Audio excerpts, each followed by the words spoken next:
বাংলাদেশ জামাতে ইসলামীর ইফতার মাহফিল অনুষ্ঠিত। জামাতে ইসলামী ১৯ নং ওয়ার্ড নারায়ণগঞ্জ মহানগর বন্দর থানা দক্ষিণ শাখার উদ্যোগে ইফতার ও দোয়া মাহফিল অনুষ্ঠিত হয় রবিবার ৪ রমজান ২২ ফেব্রুয়ারি ঐতিহাসিক মদনগঞ্জ বর্ত সায়রা চাইনিজ রেস্টুরেন্টে এই ইফতার মাহফিল অনুষ্ঠিত হয়। মজলিসের শুরা সদস্য নারায়ণগঞ্জ মহানগরী ও আমির বন্দর থানা শাখার দক্ষিণ মাওলানা শেখ ফজলুল হাই জাফরির সভাপতিত্বে ও বাংলাদেশ জামাত ইসলামীর বন্দর থানা দক্ষিণ সাধারণ সম্পাদক কাজী রেদওয়ানুল হক মামুনের সঞ্চালনায় উক্ত ইফতার মাহফিলে প্রধান অতিথি হিসেবে কেন্দ্রীয় কর্মপরিষদ সদস্য নারায়ণগঞ্জ মহানগরী বাংলাদেশ জামাত ইসলামী ও আমির মাওলানা মোহাম্মদ আব্দুল জব্বার প্রধান অতিথি হিসেবে বক্তব্য রাখেন। তিনি বলেন, প্রকৃত অর্থে রমজান মাস আত্মশুদ্ধি ও তাকওয়া অর্জনের মাস।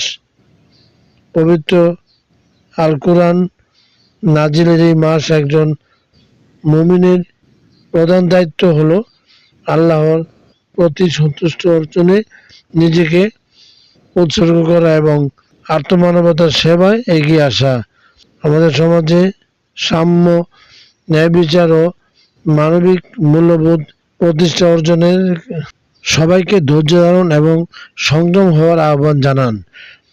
ত্রয়োদশ জাতীয় সংসদ নির্বাচনে হয়ে গেছে, সামনে আরও কিছু নির্বাচন আছে, সেগুলোতে আমাদের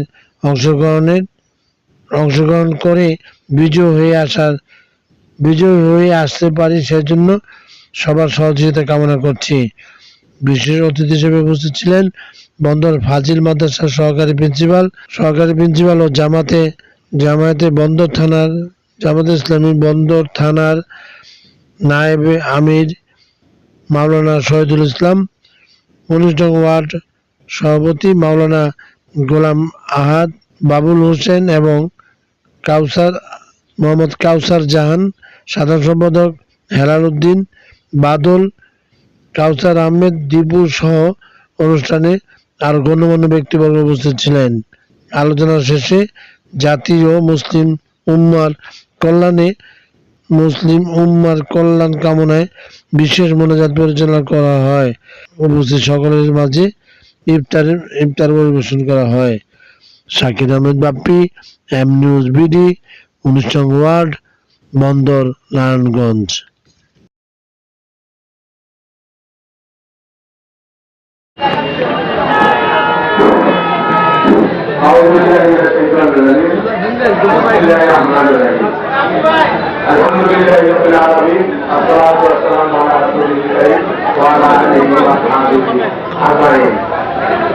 বাংলাদেশ জামাত ইসলামী বন্দর থানা দক্ষিণ অনুষ্ঠান সভাপতি আয়োজিত আজকের ইফতার মাহফিল।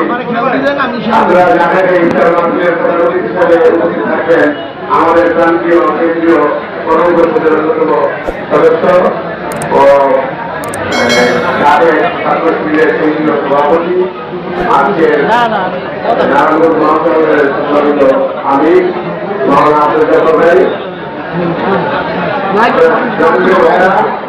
আমাদের ইফতার মাহফিল ভাইরা সবাইকে ভাই আল্লাহ করতে কিছু থাকে ভালো বলেছে ভাই, একটু ইফতার না করতে তো কিছু থাকে প্রাণীয় ভাইরা। আমরা জানেন আমাদের দেশে ১২ তারিখে একটা নির্বাচন হয়ে গেছে। এই নির্বাচনে আমরা মনে করি এখন যে আমরা ভোট দিচ্ছি একজনের কম পয়সা করে, এমন একটা সব আমাদের মধ্যে অনেকেই আছে। আমরা গভীর সহকারে এই নির্বাচনের রেজাল্টকে মেনে নিয়েছি। আমরা চাই দেশের মানুষ যা চায় তা পায়, কিন্তু আমরা মনে করেছিলাম যে দেশে অনেকগুলো নির্বাচন হচ্ছে, যে নির্বাচনগুলোকে আমরা মনে অংশগ্রহণ করতে পারি, প্রায় ৩টা নির্বাচন আমরা অংশগ্রহণ করতে পারি।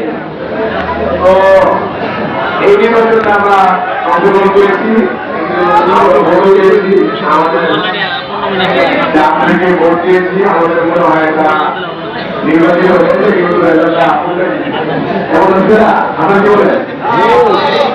তো আমরা আর কত বছর থাকবো এই অঙ্গীকার ভালো হবে না, তাই না? আমরা চাই দুর্নীতি হিসেবে আমরা আছি, আমরা থাকবো, আমরা মিলেমিশে থাকবো। যারা ক্ষমতায় গেছে তারা অনেক কোনো ক্ষমতায় ছিল, তাই না? আমরা তাদের সাথে জুড়েছিলাম নাকি? জুড়েছিলাম না? যেহেতু আমরা ছিলাম তারা আমাদের ভাই, তাই না? আমরা যাই আমরা একজন গেছে নাকি? আমরা এই ব্যাপারে আর কিছু বাড়াবাড়ি করবো না। ওরা গেছে যাতে সুন্দর ভাবে চালায় এবং যাতে চিকিৎসা পরীক্ষা করে আমাদের কোনো কথা আছে। আমরা সবাই, আমি বিএনপি যে প্রধানমন্ত্রী আমাদের তারেক রহমান ভাই, ওনাকে শুভেচ্ছা এবং সাহস জানাই। উনি দেশের ইচ্ছা পরীক্ষা করে আমাদের সরকার, আমরা চাই উনি দেশে ইচ্ছা পরীক্ষা করুক, ন্যায় পরীক্ষা করুক, মানুষ তার অধিকার লেগে ঠিক করে পায় এবং এর সুশাসন পরীক্ষা হয়। আমরা এখানে 50 বছর যেমন রাজনীতি করি, আমরা আরেক বিয়ে করি, 41 সাল থেকে করি, তারা 80 বছর থেকে করি। বিএনপির জন্য মানে যেমন ইসলাম হয়েছে গেল 1941 সালে, অনেক বড় তো না, কিন্তু ক্ষমতা আসে তাকে আমাদের কোনো আফসোস আছে? আমরা চাই এদেশের মানুষ এইভাবে আসুক, এইভাবে সুশাসন পরীক্ষা করে এবং আমাদের যে অধিকার তাদের আমাদের ভলেন্টিয়ার ফোর্স আইনে দিতে পারে। যদি এটা না হয় আমাদের অনেক কথা আছে, আমাদের অনেক আছে, আমরা এই রাস্তায় যেতে চাই না। আমরা পরামর্শ দিব বিএনপি ভাইদের যে আপনারা ক্ষমতা আসছেন, এই ক্ষমতাকে ভালোভাবে পরিচালনা করেন। দেশের যতই সেক্টর আছে, সরকারের অনেক দুর্বল আছে। গত 17 বছরের যে ফ্যাসিস্ট সরকার ছিল, আমরা জানি এই সরকার এই দেশের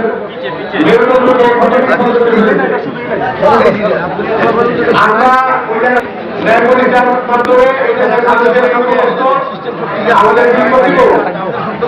দ্রুতকষ্ট আমাদেরকে দ্রুত তাই না? আমরা এমন এক মুহূর্তে চাই তারা আমাদের দেশের মানুষের দ্রুতকষ্টকে খেয়াল রাখবো। রাষ্ট্রীয় ভাইরা আমরা নির্বাচন হইয়া ভুলে যাই মানুষের কাছে যে ওয়াদা দিচ্ছি, এই ওয়াদাগুলো আমাদের মনে রাখতে হবে। ক্ষমতা গেলেই আপনি তাদের কোনো সমস্যা নাই, তাই না?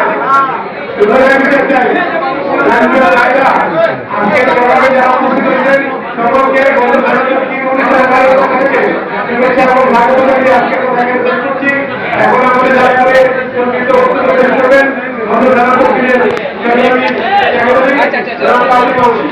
ইয়া রাব্বুল আলামিন, জামাত ইসলামের এই অফিসকে তুমি কবুল করে নাও।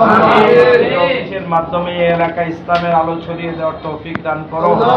এই অফিসের মাধ্যমে এই এলাকার সমস্ত অন্যায় ও বিচার দূর করার জন্য এখানকার দায়িত্বশীল ভাইদেরকে তৌফিক দান করো। ইয়া রাব্বুল আলামিন, কোরআনের পক্ষে, হাদিসের পক্ষে এই এলাকার মানুষের হৃদয়কে জোড়ানোর জন্য এই অফিসকে ভূমিকা পালন করার তৌফিক দান করো। এই এলাকার মানুষের উপর তুমি রহমত দান করো। আমাদের বাংলাদেশকে তুমি শান্তভাবে আল্লাহ সবাই মিলেমিশে সুন্দরভাবে পরিচালিত করার তৌফিক দান করো। বাংলাদেশকে তুমি ইসলামের জন্য কবুল করো। ইয়া রাব্বুল আলামিন, ইমানদারদের জন্য বাংলাদেশকে তুমি উন্মুক্ত করে দাও। আমাদের জন্য বাংলাদেশকে উন্মুক্ত করে দাও। মাহফিলদের জন্য বাংলাদেশকে হারাম করে দাও। রব্বানা তাকাব্বাল মিন্না ইন্নাকা আনতাস সামিউল আলিম ওয়া তুব আলাইনা ইন্নাকা আনতাত তাওয়াবুর রহিম বিরহমাতিকা ইয়া রাহমান।